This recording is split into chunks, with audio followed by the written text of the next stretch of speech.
Dana Lash, conservative talk show host, with us on the program. Dana, thank you so much for your time this afternoon. Hey, Cam, thanks for having me. You bet. All right, we've been talking a lot about what's going on out there in Colorado, and you highlighted on your website earlier today Democrat Senator Evie Hudak, who went after Amanda Collins, the concealed carry holder, the sexual assault survivor who was raped on the campus of the University of Nevada. And Senator Hudak in Colorado said, quote, "Statistics are not on your side, even if you had had a gun." Went on to say, basically, Amanda, I don't think that you could have saved yourself if you had had a gun. And so, therefore, I don't really care what your opinion is. I'm going to go ahead and vote to ban campus carry anyway. Right. Well, and that's the thing. She didn't care what her opinion was, but and apparently didn't care what the statistics were either. I mean, when you look at the statistics for women on college campuses, 1 in 5 women experience rape.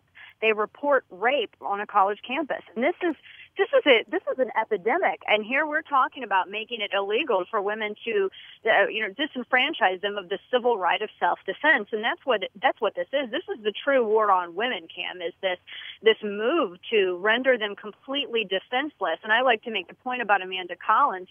Evie Hudak was saying, well, if you have a firearm, you're just a little helpless woman. You probably don't know how to use it, and your attacker's just going to disarm you, and he'll just take it and use it on you. Well, no. In the case of Amanda Collins, it wasn't the rapist that disarmed her. It was Nevada lawmakers that disarmed her and made her a rape victim. And they're trying to do the same thing to women all across Colorado. Yeah, no, absolutely. And, and we've seen, Dana, not just from Senator Hudak, but from Representative Salazar and others. I mean, there is just this dismissive attitude, particularly among women who want to use firearms. I mean, they poo-poo the idea of firearms for self-defense in general, but I think it really bothers them when they see a woman like Amanda Collins, or they hear a woman like yourself say, "You're damn right, I want a gun for personal protection." Yeah, absolutely. I think it does bother them.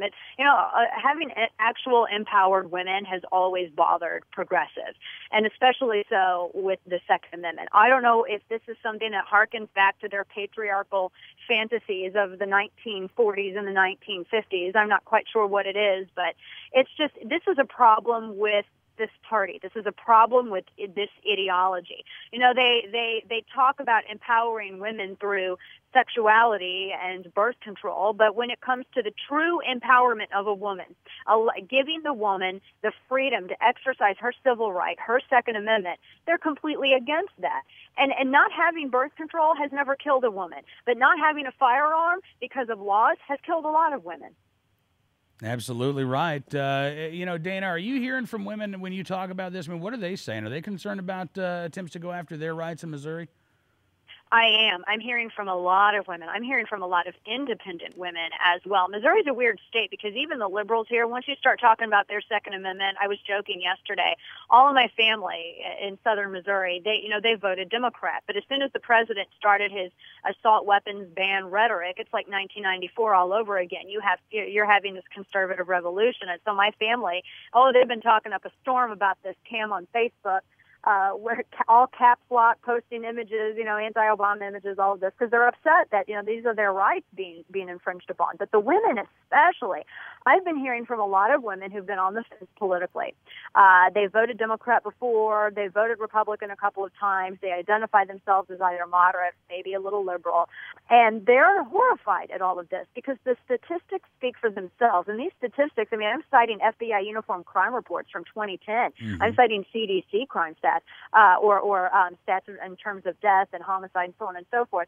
They're indisputable. And when you look at the facts, rhetoric will never beat fact. No matter how many times Democrats in Colorado, like Hudak says, well, I think, well, that's your opinion and that's great, but statistics say otherwise. And when women see this, and when they see it in these stark terms, they realize that they are much better off having the freedom to choose whether or not they want to exercise that right. And that's what it comes down to, the choice to exercise a civil right.